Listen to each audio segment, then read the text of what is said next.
Los orígenes de la neuropsicología del desarrollo. La neuropsicología infantil es una neurociencia que estudia las relaciones entre la conducta y el cerebro en desarrollo, con el objetivo de explicar los conocimientos científicos de dichas relaciones para tratar de corregir en la mayor medida de lo posible las consecuencias derivadas de las lesiones cerebrales que se han producido a lo largo del desarrollo infantil. Dentro de los aspectos diferenciales de la neuropsicología del desarrollo, encontramos que durante la infancia el cerebro se encuentra en fase de desarrollo, lo que no sucede en el cerebro de un adulto, ya que éste tiene su estructura y conexiones más consolidadas.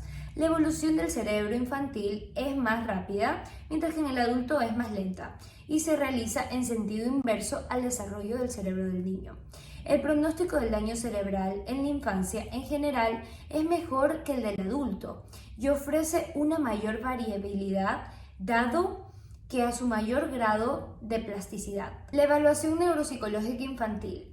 Esta tiene como objetivo la identificación del estado neuropsicológico del niño que ha tenido sufrimiento en su sistema nervioso, definiendo sus niveles madurativos, así como las áreas cognitivas más disfuncionales, prestando especial atención a los puntos débiles y los puntos fuertes de su perfil, para preparar un programa de rehabilitación mejor adaptado a cada caso. Dentro de este proceso de evaluación neuropsicológica se tiene que realizar de manera exhaustiva e individualizada y deben incluir las siguientes áreas: anamnesis personal, funciones cognitivas, funciones receptivas, funciones expresivas, funciones motoras, lenguaje y laterabilidad. Y por último, estudio de la personalidad, emociones y conducta. Ahora daré una explicación sobre la neuroplasticidad del sistema nervioso en la infancia. El metabolismo cerebral del niño es mucho más activo que el del adulto, ya que el cerebro del recién nacido utiliza el 60% del aporte total del oxígeno para atender todas sus necesidades metabólicas, mientras que un adulto solo emplea el 18 o 20% de la energía total. El consumo de glucosa por parte del cerebro es muy elevado a lo largo de todo el ciclo vital, aunque no es el órgano más voluminoso del cuerpo.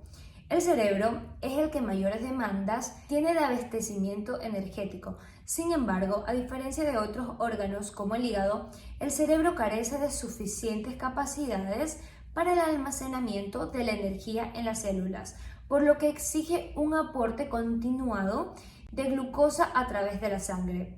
El peso del cerebro de un recién nacido es de 330 gramos, llegando a alcanzar los 1000 gramos al final del primer año de vida, gracias a la situación conjunta de los procesos de biogénesis, sinaptogénesis y miliogénesis. En las características principales encontramos las dificultades de aprendizaje, la dislexia, la hiperactividad, los trastornos por déficit de atención o trastornos específicos del desarrollo. Un porcentaje significativo de niñas y niños presentan alteraciones en la percepción psicomotoras, cognitivas y comportamentales que se derivan de daños por la incapacidad intelectual normal. Los requisitos que se toman en cuenta para un diagnóstico de disfunción cerebral infantil son los siguientes: inteligencia normal evaluada de manera individualizada, trastornos cognitivos que pueden afectar el lenguaje, la memoria, la atención, percepción, motricidad o razonamiento, causa neurobiológica que pueden ser alteraciones sutiles en el sistema nervioso central del origen prenatal, perinatal o postnatal. Persistencia de los síntomas durante todo el ciclo vital, mayor expresividad durante la infancia, trastornos de conductas, especialmente la habilidad emocional e impulsividad. El origen del trastorno no es psicogenético. Y por último, mayor incidencia en el sexo masculino. Dentro de los factores de riesgo del DSM antes de los 6 años, tenemos trastornos prenatales o perinatales, bajo peso al nacer, antecedentes familiares, retraso en el desarrollo neuromadurativo, torpeza motriz y dispraxias, trastornos de lateralización, retraso en el desarrollo del lenguaje, hiperactividad, trastornos perceptivos, trastornos de orientación y espacio-temporal, deficiente conciencia fonológica y trastornos emocionales de la conducta. Dentro de los principales trastornos que se incluyen en el DSM infantil, tenemos los trastornos psicomotores como la hiperactividad o la hipoactividad, también las dificultades como la dislexia, la discalculia, la disgrafía. También tenemos los trastornos del lenguaje oral, comprensivo, expresivo o articulatorio, los trastornos de la expresión motriz gruesa o fina, los trastornos en los procesos cognitivos, memoria, razonamiento y funciones ejecutivas, los trastornos por déficit de atención, trastornos emocionales y de conducta de origen neurodisfuncional y otros trastornos como endocrinopatías o también cromosomopatías. Dentro de los criterios para el diagnóstico diferencial del daño cerebral en la infancia, como daño cerebral severo tenemos las lesiones neuroanatómicas graves y explícitas, el déficit neuropsicológico severo, signos neurológicos mayores incrementados, signos neurológicos menores incrementados, hallazgos positivos en prueba de neuroimagen anatómica, exploración en neurología patológica.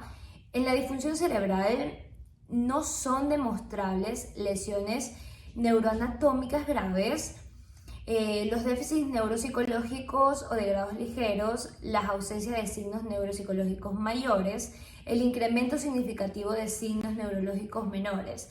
Y en la inmadurez neuropsicológica tomamos en cuenta que no existen menciones neuroanatómicas significativas, déficits neuropsicológicos ligeros, hay ausencia de signos neurológicos mayores y menor incremento de los signos neurológicos menores que en los signos neuronales con predominio evolutivo. Dentro de las discapacidades cerebrales, estas como resultados de daños cerebrales se producen dos tipos de alteraciones, ya sean de mayor o de menor gravedad, que se denominan discapacidades mayores o menores respectivamente. Las discapacidades mayores son dificultades mayores y se caracterizan porque el trastorno neuroanatómico subyacente es de mayor gravedad y se manifiesta con mayor facilidad a través de las pruebas de neuroimagen anatómica.